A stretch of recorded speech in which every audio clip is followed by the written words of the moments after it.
months after Tupac. He was leaving the Vibe party at the Peterson Motor Museum in Los Angeles. It was a well-orchestrated hit. You got to ask yourself one question. Why haven't these cases been solved? One reason that they were well orchestrated, well planned out, radios being used, communication, and had to be experienced people doing this, which would lead you to believe that experienced police officers knew exactly what to do. Russell suspected police officer David Mack for orchestrating and organizing the hit using scanners and radios that were later found in his house. Officer Rafael Perez, Officer Mack's former partner and best friend, who was convicted for the sale of drugs, racketeering, and falsifying evidence. Officer Kevin Gaines, who was having an affair with Suge Knight's wife Sharita, who was later killed by a fellow LAPD officer in a road rage incident.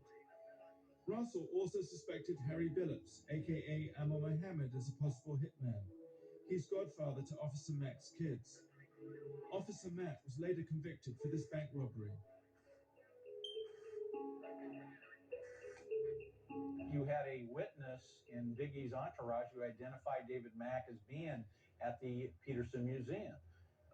The car used in the case was a black SS Chevy Impala, and David Mack owned one of those. The fact that David Mack took family illness days off just prior to the Biggie Smalls case, which indicates there had to be some planning. In February of '96,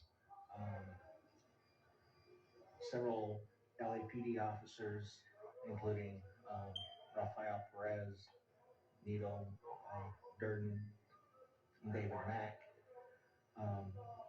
were at Fritz's in Bellflower, which is a gentleman's club, a topless bar.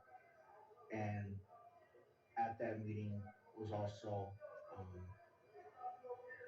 a gentleman, a rapper, Suge Knight, and some of his other associates and everything. And there was, in a nutshell, there was a hit taken out on Notorious B.I.G. They were talking about planning on how to get the monies and the weapons together. One of the individuals, I do not recall who, said, "Why don't we just get them from evidence like you normally do?" And they all kind of laughed and chuckled and everything. At that point, my jaw about dropped, realizing that, yeah, there's a lot of booze going around here and a lot of drugs going around, but these guys seem very serious. I mean, they were serious. They transported monies interstate between Los Angeles and Phoenix to arrange the hit on Biggie Small. Biggie's ashes are kept here in this urn, in his old house where Valletta now lives. See what he does the first thing he came with? What's that? Huh? Had to go speak to my boy real fast. How you doing, yo? I'm doing okay. Yeah. That's the urn. So every time he comes in, you gotta go over there and touch it. Yeah. So that's Christopher's little heart of everybody that, he was associated and affiliated with.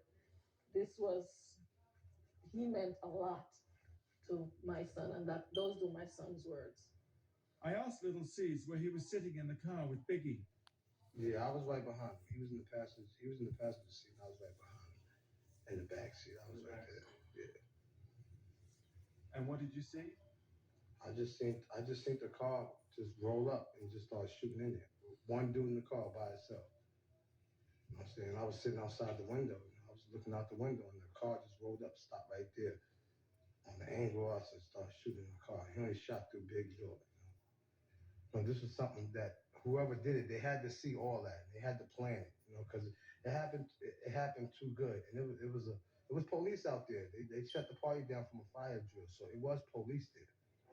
These are FBI photos. The amazing thing is that Biggie and Puffy were under surveillance at the time of the murder.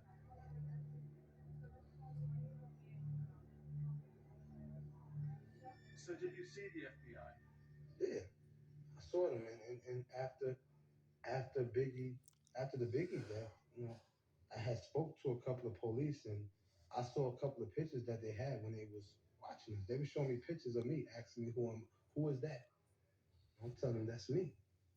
And they asked me, who is that? That's Biggie's best friend, D-Rock. That's him. They were showing you. So they were showing us pictures when they was followers and this and that. And they were showing old pictures that, you know, that was in this house that the police had in LA. So, you know, I was thinking like, God damn, you know, something real fishy is going on. Do you recognize any of these pictures here?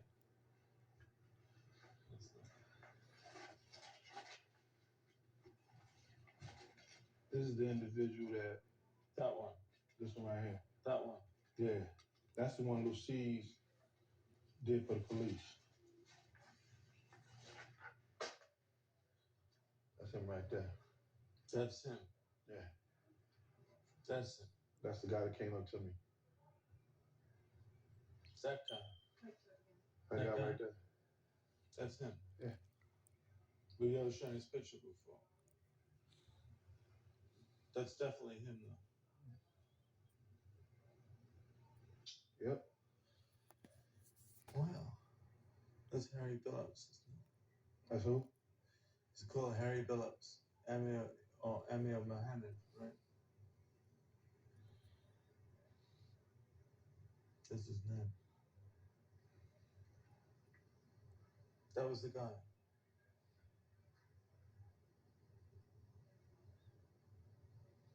You can really remember a face that well. Wow.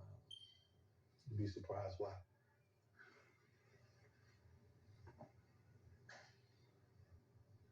I can remember face. You can? Yeah. Yeah. I believe you, actually. I had him to the T before P called me that morning. He said, a guy in the Nation of Islam shot Big. And I said, yo, dog, he had the blue suit, blue bow tie, white shirt, peanut head, receding hairline, brown skin. He was like, yeah, dog, how you know? I said, a nigga came up to me first. I said, he came to us first. He walked up to Puff van.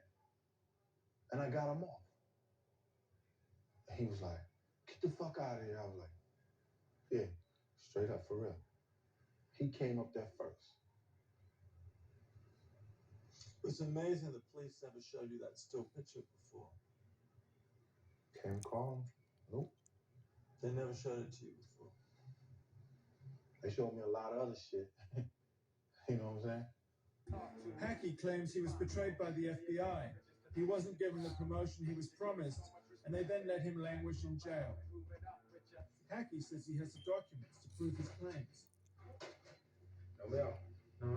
So, did you manage to get those documents you mentioned? Yeah, I managed. Yeah, I told you I can get the documents. That's not an issue. My attorney's working on a thing. I'm working on something she wants. And you want to take? No. Wait for that. What's so amazing?